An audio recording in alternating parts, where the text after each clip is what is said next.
Assalamualaikum warahmatullahi wabarakatuh. Puji serta syukur marilah kita panjatkan kehadirat Allah Subhanahu wa Ta'ala yang telah memberikan rahmat dan hidayahnya. Shalawat serta salam tidak lupa kita panjatkan selalu kepada Nabi besar kita, Nabi Muhammad SAW.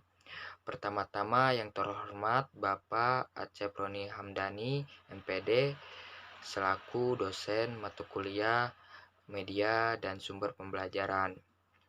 Izinkan saya memperkenalkan diri.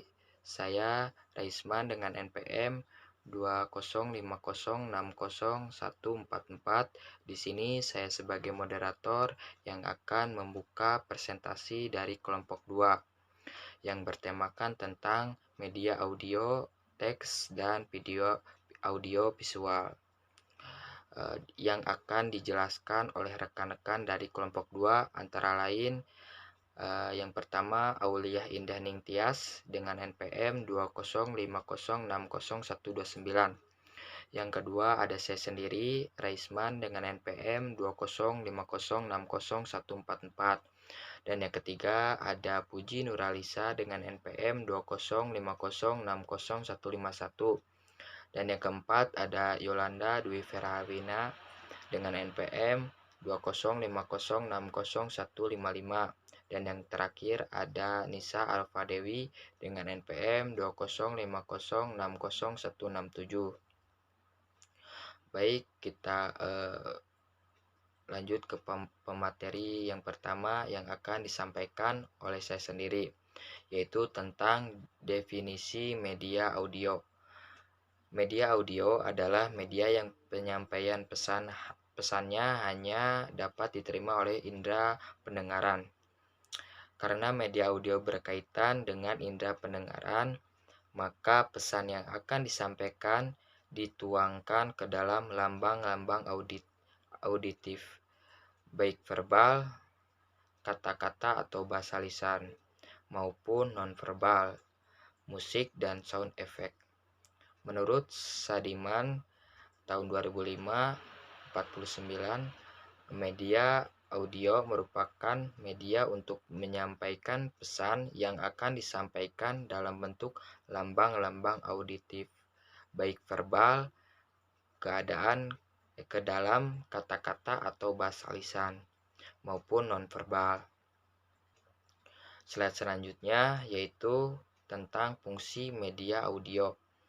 Fungsi media audio menurut Arsad tahun 2003 nomor 44, beliau mengutip pendapat Sujana dan Rifani tahun 1901 nomor 130 adalah untuk melatih segala kegiatan pengembangan keterampilan, terutama yang berhubungan dengan aspek-aspek keterampilan pendengaran.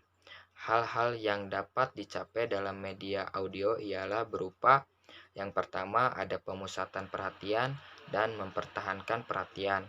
Yang kedua ada mengikuti pengarahan. Yang ketiga ada melatih daya analisis. Yang keempat menentukan arti dan konteks. Yang kelima memilah informasi dan gagasan. Yang kelima ada merangkum, mengingat kembali, dan menggali informasi.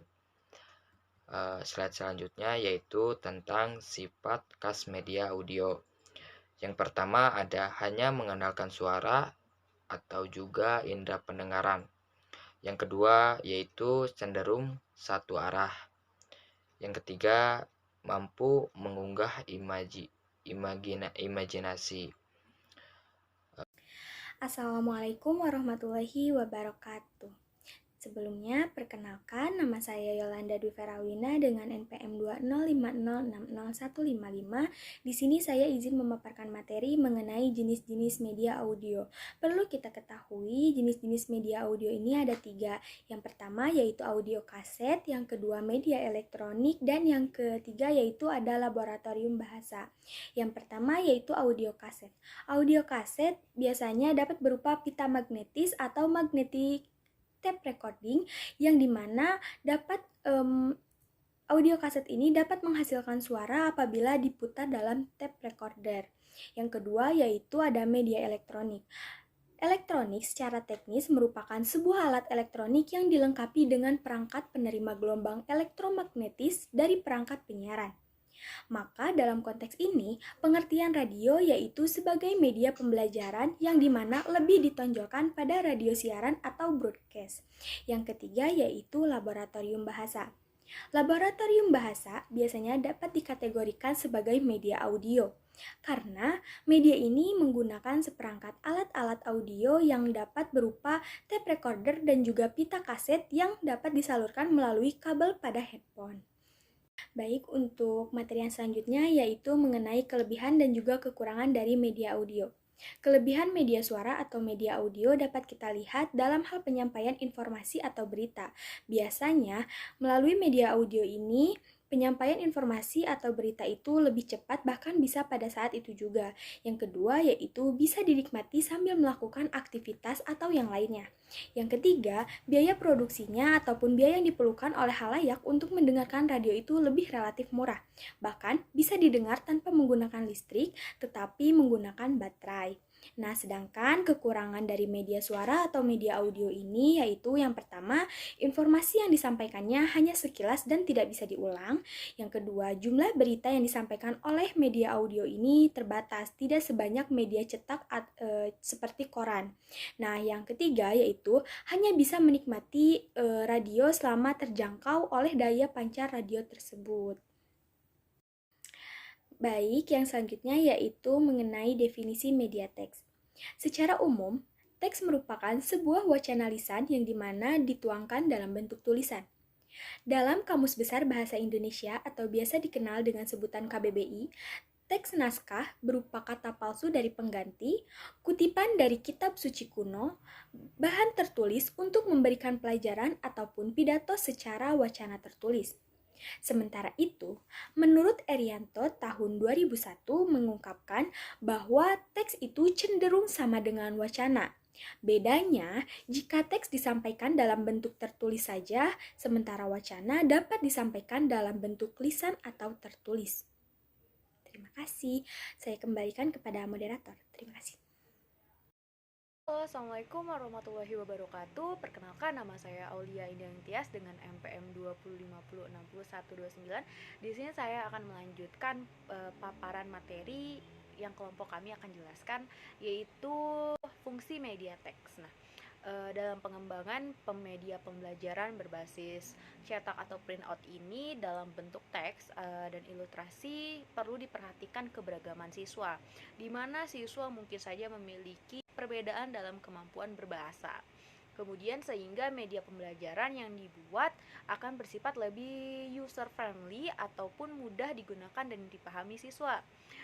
Kemudian fungsi media teks yang lain juga yaitu untuk pegangan guru, yang dimana hal tersebut dapat digunakan untuk membantu dan mempermudah guru. Bahwasanya seringkali media pembelajaran berbasis cetak atau printout ini dilengkapi dengan bahan lain dalam bentuk pegangan guru yang tentu saja bersesuaian dengan berbagai komponen dalam media pembelajaran yang diberikan kepada siswa. Selanjutnya kita akan membahas mengenai kelebihan dan kekurangan media cetak. Nah, di sini ada 5 kelebihan dari media cetak sendiri, yaitu 1. Karena media ini cetak, maka hasilnya adalah berupa tulisan atau teks. Maka media ini disimpan dan bisa dibaca secara berulang-ulang. Di saat pembaca ingin lebih memahami isi berita, maka pembaca bisa mengulang-ulang bacaannya. Nah, kemudian kelebihan yang kedua yaitu mengenai media ini bisa dikumpulkan dan dibuat clipping, terutama mengenai sebuah berita yang fenomenal ataupun berita-berita yang dianggap menarik. Lalu kelebihan yang ketiga yaitu biasanya informasi di dalamnya lebih jelas dan mampu menjelaskan hal-hal yang bersifat kompleks ataupun investigatif. Terkadang disertai gambar atau foto yang lebih memperjelas isi berita yang ditampilkan. Kemudian ada kalanya bila berita tersebut bersifat kontinu, maka ada sedikit pengulangan mengenai berita sebelumnya, sehingga pembaca benar-benar mengerti dan paham tentang isi dan alur berita tersebut. Kemudian kelebihan yang keempat yaitu jika dilihat dari harganya, media cetak bisa didapat oleh layak dengan harga yang cukup murah. Karena dengan biaya yang cukup murah kita bisa mendapatkan informasi yang lebih banyak. Misalnya koran Jawa Pos dengan harga yang Rp4.000, kita bisa mendapatkan informasi atau berita sebanyak 30 halaman berbeda dengan media lain yang terbatas. Ini yang lebih membedakan antara media cetak dengan media elektronik, baik radio maupun televisi. Kelebihan media teks yang kelima yaitu mengenai bahwasanya kita bisa memilih berita mana yang ingin kita baca terlebih dahulu. Misal tentang politik, ekonomi, olahraga, ataupun yang lainnya. Jadi tidak ada keharusan untuk kita menyimak informasi satu persatu atau tidak harus berurutan. Kemudian kita akan membahas mengenai kekurangan media cetak ini. Nah, media cetak memiliki 3 kekurangan, yaitu 1. Kekurangan media cetak yaitu lebih lambat penyampaiannya berita yang disampaikan lebih lambat daripada media-media lainnya. Karena memang harus melewati proses yang panjang sampai di tangan orang halayak banyak. Bahkan berita yang terjadi hari ini baru bisa diterima oleh halayak banyak hari esoknya. Kemudian kekurangan yang ketiga yaitu media cetak baca harus memahami sendiri berita tersebut karena memang visualisasi yang terbatas. Kemudian kekurangan yang terakhir yaitu untuk biaya produksi media cetak ini tergolong mahal. Karena media cetak harus dicetak dan didistribusikan sebelum dapat dinikmati oleh masyarakat. Biaya pencetakan dan pendistribusian itulah yang tergolong sangat mahal. Dan materi selanjutnya yaitu definisi media visual. Nah, apa sih yang dimaksud dengan media visual? Nah, teman-teman, media visual menurut Daryanto tahun 1993 halaman 27 artinya semua alat peraga yang digunakan dalam proses belajar yang boleh dinikmati melalui panca indera mata. Media visual dapat menumbuhkan minat pelajar dan dapat memberikan hubungan antara isi kandungan pelajaran dengan dunia nyata. Assalamualaikum warahmatullahi wabarakatuh. Perkenalkan, nama saya Nisa Arofa Dewi dengan NPM 205006167. Di sini saya akan melanjutkan memaparkan poin materi selanjutnya yaitu mengenai fungsi media visual. Menurut Levy dan Lenz dalam Azhar tahun 2013 halaman 20 menyebutkan bahwa setidaknya terdapat 4 fungsi yang dimiliki oleh media pembelajaran visual. Nah, fungsi yang pertama yaitu fungsi atensi. Dalam fungsi ini, media pembelajaran berfungsi sebagai inti di mana mampu menarik dan mengarahkan perhatian siswa agar dapat berkonsentrasi pada isi pelajaran yang berkaitan dengan fakta visual yang ditampilkan. Lalu fungsi yang kedua yaitu fungsi afektif. Dalam fungsi ini, media pembelajaran visual mampu menggugah emosi dan sikap siswa sehingga siswa dapat menganalisis dan menanggapi dengan perbuatan terhadap fenomena yang ditampilkan. Media pembelajaran visual juga dapat membuat siswa tidak pasif. Bahkan, siswa akan dapat mempelajari dan mempraktikkan penggunaan media pembelajaran yang digunakan. Lalu fungsi yang ketiga adalah fungsi kognitif. Dalam fungsi ini, media pembelajaran visual yang berisi lambang-lambang visual atau gambar dapat memperlancar pencapaian tujuan untuk memahami dan mengingat informasi atau pesan yang terkandung pada apa yang ditampilkan. Dan fungsi yang terakhir yaitu fungsi kompensatoris. Dalam fungsi ini, media pembelajaran visual yang memberi konteks untuk memahami teks dapat membantu siswa yang lemah dalam membaca untuk mengorganisasikan informasi dalam teks dan mengingatnya kembali. Selain itu, media pembelajaran visual juga mampu mengakomodasi peserta didik yang lemah dan lambat dalam menerima dan mempelajari pelajaran yang disajikan tanpa menggunakan media. Poin selanjutnya yaitu mengenai jenis-jenis media visual. Yang pertama yaitu media tayang bergerak. Contohnya seperti media slide dan media film strip. Apa itu media slide? Nah, media slide merupakan media visual yang diunjukkan melalui alat yang dipanggil dengan proyektor slide. Sedangkan media film strip adalah media visual yang pada dasarnya hampir sama dengan media slide. Namun, film strip ini terdiri dari beberapa film yang merupakan satu kesatuan. Lalu jenis yang kedua adalah media grafis. Media grafis merupakan media visual yang menyajikan fakta, ide, atau gagasan melalui pembentangan kata-kata, kalimat, atau nomor-nomor dan simbol atau gambar. Contohnya seperti diagram, bagan, grafik, kartun, dan poster. Lalu jenis yang ketiga adalah media gambar diam. Media gambar diam ini merupakan media visual yang berupa gambar yang dihasilkan melalui proses fotografi. Nah, jenis media gambar yang dihasilkan dari media gambar diam ini adalah berupa foto. Lalu jenis media yang keempat adalah media cetak. Media cetak merupakan media visual yang pembuatannya melalui proses percetakan atau printing atau offset. Contohnya seperti buku teks dan modul. Lalu jenis yang kelima adalah bahan pameran 3D. Bahan pameran 3D ini merupakan benda tiruan dalam wujud 3 dimensi yang merupakan perwakilan atau pengganti dari benda yang aslinya. Contohnya seperti dalam penggunaan model atau patung dalam pembelajaran organ tubuh manusia, pencernaan, peredaran darah, dan saraf pada manusia.